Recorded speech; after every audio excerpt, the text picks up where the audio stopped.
माझ्या पद्धतीची चणा शेंग बटाटा भाजी करण्यासाठी ना सगळ्यात आधी ते इथे आपले जे हरभरे असतात ना, चणे ज्याला आपण म्हणतो, ते ओव्हरनाईट सोक करून घ्यायचे आणि स्वच्छ 2 ते 3 पाण्याने धुवून घ्यायचे।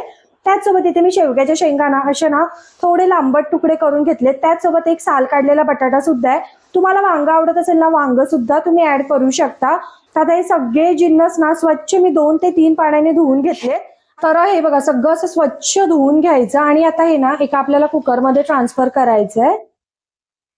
आणि बऱ्याचदा काय होतं, सगळे म्हणतात की चण्याची भाजी अशी पांचट लागते, सो ती तशी लागू नये, चविष्ट लागावी ना, त्यासाठी इथे खास आणि सगळ्यात मोठी टीप ते म्हणजे हे बघा, आता हे सगळं साहित्य आपण धुवून घेतलं, ह्याच्यामध्ये 1 तांब्या इतकं पाणी ऍड करायचंय आपल्याला आणि आपण असंच कुकरच्या शिट्ट्या घेतो तसं न करता हे बघा अगदी थोडंसं मीठ घ्यायचंय आणि त्याच्यात टाकायचंय, जेणेकरून आपल्या चण्याला आणि बटाट्या जे शेंगा आहेत ना ते उकडताना त्याच्यामध्ये मीठ मुरलं जातं आणि भाजीत सुद्धा चव खूप छान लागते।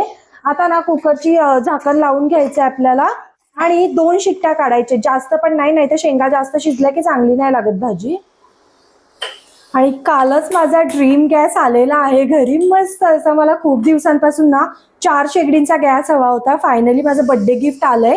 अहोनी माझ्या कार्टमध्ये बघून ना हे ऑर्डर सुद्धा केलंय। सो आता आपण ना ह्याच्या 2 शिट्ट्या घेऊया। तर मंडळी, एक बाजूला आपले चणे तर शिजता येतच, तोपर्यंत ना ह्या भाजीसाठी लागणारं छान असं ताजं हिरवगार वाटण करून घेऊया, ज्यामुळे तुमच्या भाजीची चव ना दुप्पट पटीने वाढली जाते। हे बघा, इथे मी सुक्क खोबरं घेतलंय 1 वाटी, थोडंसं असं ना बारीक बारीक पातळ कापून घेतले। तुम्ही किस सुद्धा घेऊ शकता किंवा किसून घेतलं तरी चालेल। 9 ते 10 लसणाच्या पाकळ्या आणि थोडंसं अद्रक घेतलेलं आहे। त्याचसोबत 3 ते 4 हिरवी मिरची आणि भरपूर अशी कोथिंबीर। आता हे वाटण पाण्याचा वापर न करता छान असं बारीक वाटून घ्यायचंय। तर मंडळी, हे बघा आपले चणे आणि जे आपण शेवग्याच्या शेंगा बटाटा टाकलेला ना ते सुद्धा छान उकडलेलं आहे। हे बघा, जास्त पण 2 शिट्ट्या घ्यायच्या, बटाटा सुद्धा उकडतो, चणे आणि शेंगा सुद्धा उकडल्या जातात। त्याचसोबत आपण जे ह्या पाण्यात उकळवलेले ना चणे, ते पाणी सुद्धा ठेवून द्यायचं, हेच भाजीला वापरायचं, चव खूप छान लागते। त्याचसोबत आपलं हिरवंगार असं हे बघा एकदम बारीक करून घ्यायचंय वाटण, हे सुद्धा तयार आहे। आता भाजी बनवायला घेऊया। तर म्हणजे आता भाजी करण्यासाठी मस्त अशी मोठी कढई घ्यायची, त्यामध्ये ना 2 ते 3 चमचे तेल टाकायचंय, कारण चण्याच्या भाजीला कसं थोडंसं तेल जास्त असलं ना तरी छान येते आणि चव सुद्धा छान लागते। आय नो तेल जास्त वापरणं हेल्थसाठी चांगलं नाहीये, बट काय करणार राव।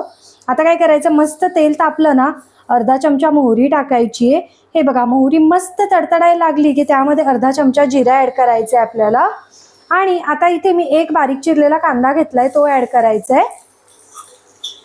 कांद्याला छान असा गोल्डन ब्राऊन कलर आला की मग पुढचं साहित्य टाकायचं आपल्याला। हे बघा, आपल्या कांद्याला छान असा थोडासा लालसर कलर आला ना, आपण जे ताजं वाटण केलेलं ना ते ह्याच्यामध्ये टाकायचंय, मोठा 1 चमचा भरून व्यवस्थित मिक्स करायचं मिनिटभर, जेणेकरून अद्रक लसणाचा कच्चा जो उग्रवास असतो ना तो निघून जातो। आणि वाटण टाकल्यावर गॅस बारीक करायचा, नाही ते खाली चिटकलं जातं।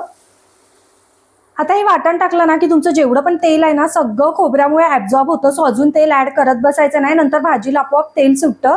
आता यामध्ये आपल्याला टाकायचा 1 बारीक चिरलेला टोमॅटो आणि आता टोमॅटो शिजत असताना जितकं आपल्या भाजीला गरजेचं आहे ना तितकं मीठ टाकून घ्यायचं, जेणेकरून टोमॅटो पटकन शिजला जातो आणि आपल्या भाजीला सुद्धा चव छान येते। तर मी चणे उकडवताना सुद्धा थोडंसं मीठ टाकलेलं, त्यामुळे आता अगदी थोडंसं मीठ ऍड करतेय, जर कमी वाटलं तर नंतर आपण टाकू शकतो। आता छान टोमॅटो सॉफ्ट होऊ देऊया 2-3 मिनिटं। तर म्हणजे आता बऱ्याच गृहिणींचा प्रश्न काय असतो माहितीये, मॅडम आमच्या ना भाजीत ना कशी पण करा टोमॅटो कांदा एक बाजूला जातो आणि जे काही कडधान्य आहे ते एक बाजूला जातं रस्सा भाजीमध्ये। तर आता त्यासाठी एक खास टीप, हे बघा आपला टोमॅटो मिनिटभर ठेवला ना की हे बघा असा सॉफ्ट व्हायला सुरुवात होते। आता काय करायचं, ह्यामध्ये बाकीचे मसाले टाकून घ्यायचेत आपल्याला। मीठ आपण ऑलरेडी टाकलंय, अर्धा चमचा हळद, त्याचसोबत अगदी थोडीशी मिरची पावडर, आमचा घरगुती मसाला छोटे 2 चमचे, कारण वाटणात सुद्धा आपण मिरची ऍड केलीये। त्याचसोबत अर्धा चमचा गरम मसाला आणि 1 चमचा धना पावडर। जिरा पावडर हवी असेल तर तुम्ही टाकू शकता, काहीच हरकत नाही। आता हे सगळं मिक्स करायचं आणि आता काय करायचं, आपलं जे चण्याचं पाणी आपण उकडवलेलं ना ते जे आपण चणे ज्या पाण्यात उकडवले ना ते थोडंसं पाणी आपल्याला ह्याच्यामध्ये टाकायचंय आणि मस्त अशी स्मूथ पेस्ट करून घ्यायची। असं केल्याने काय होतं, सगळी भाजी आपली एकजीव व्हायला मदत होते। आता हे ना 1 मिनिटभर मस्त असं शिजवून घेऊया सगळं. बघू शकता किती दाटसरपणा आलाय आत्ताच. हे बघा मंडळी, कसं सगळे आपले सगळे मसाले म्हणा, वाटण, कांदा, टोमॅटो सगळं एकजीव झालंय. आता काय करायचं, आपण जे चणे, बटाटा आणि शेंगा उकडून घेतलेला ना, त्या सगळ्या ह्याच्यामध्ये ऍड करायचे. एकदा व्यवस्थित मिक्स करायचंय. आणि जर तुम्हाला ना भाजी खूप जास्त पातळ हवी असेल किंवा ना थोडंसं असा रस्सा हवा असेल ना, अजून थोडंसं पाणी ऍड करू शकता तुम्ही. आता मलाही ना थोडासा रस्सा हवाय, त्यामुळे आपलं हे जे चण्याचं पाणी आपण ठेवलेलं ना बाजूला, ते ह्याच्यामध्ये टाकायचंय. जास्त पण पाणी टाकायचं नाही, बिकॉज चणे आपले ऑलरेडी शिजलेले आहेत, नाही तर मग जास्त गाळ झालं की भाजीला चव येत नाही. हे बघा, मला इतका रस्सा पुरेसा आहे. आता ह्याच्यावर झाकण ठेवून छान 3 ते 4 मिनिटं हाय फ्लेमवर मी उकळून घेणार आहे. तर मंडळी, मस्त अशी ना भाजी आपली रटारटा शिजलेली आहे आणि बघू शकता कशी एकजीव झालीये. त्यातला त्यात जो सुगंध सुटलाय ना राव, आहा, एकच नंबर. आणि रस्सा वेगळा, भाजी वेगळी असं काहीच झालेलं नाही. बघू शकता किती मस्त. हे बघा, ती कशी ग्रेव्ही झालेली आहे. हे बघा, मस्तच. आणि त्याच्यात ना अजून एक टीप, जेव्हा तुम्ही भाजी करताना, हे बघा, आपला सुहानाचा जो चिकन ग्रेव्हीचा मसाला येतो ना, तो अगदी भाजी उतरवताना थोडासा टाकायचा आणि झाकण ठेवून 1 मिनिटभर शिजवलं ना, मग भाजीची चव बघा तुम्ही, आहा, इतकी भारी लागते ना, स्पेशली या चण्याच्या भाजीला. तर आपली भाजी तर रेडी आहे. गॅस बंद करूया, भरपूर अशी कोथिंबीर टाकूया आणि सर्विंग प्लेटमध्ये काढून घेऊया. गरमागरम भातासोबत खाऊया हिला. तर मंडळी, अगदी कमी वेळात आणि कमी साहित्यात तयार होणारी छान अशी आपली शेवगा चण्याची भाजी तयार आहे. आणि तुम्हाला तर सगळ्यांनाच माहिती आहे शेवग्याचे किती आयुर्वेदिक फायदे आहेत. आपल्या शरीरासाठी खूप छान असते शेवग्याची शेंग खाणं. म्हणजे बऱ्याच जणांना आवडत नाही, पण माझ्यासारखी जी लोक आहेत ना, त्यांना तुम्ही प्रत्येक भाजीत टाकून द्या, प्रत्येक भाजीत मी त्या आवडीने खाईल.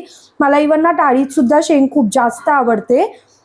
हे बघा, मस्त सगळी भाजी एकदम हॉटेलमध्ये कशी ग्रेव्ही असते तशी एकजीव झालीये. शेंगा प्रॉपरली शिजलेत आणि जो सुगंध सुटलाय ना राव, आहा, काश मी तुम्हाला मोबाईल मधून देऊ शकली असती. खूपच छान. घरी कोण पाहुणे आले ना, तरी ह्या पद्धतीने तुम्ही भाजी बनवली ना, अगदी झटपट होते. आणि जर तुम्हाला कढईत वेळ लागत असेल ना, तुम्ही कुकरमध्ये डायरेक्ट 2 शिट्ट्या घेतल्या ना, तरी चव छान लागते. बघा ना, कसली भारी दिसतीये. एकदा बनवून बघा आणि व्हिडिओ आवडला तर लाईक करा, चॅनल सबस्क्राईब करा. भेटत राहीन अशाच नवनवीन व्हिडिओ सोबत. Till then bye guys. खात राहा, मजेत राहा.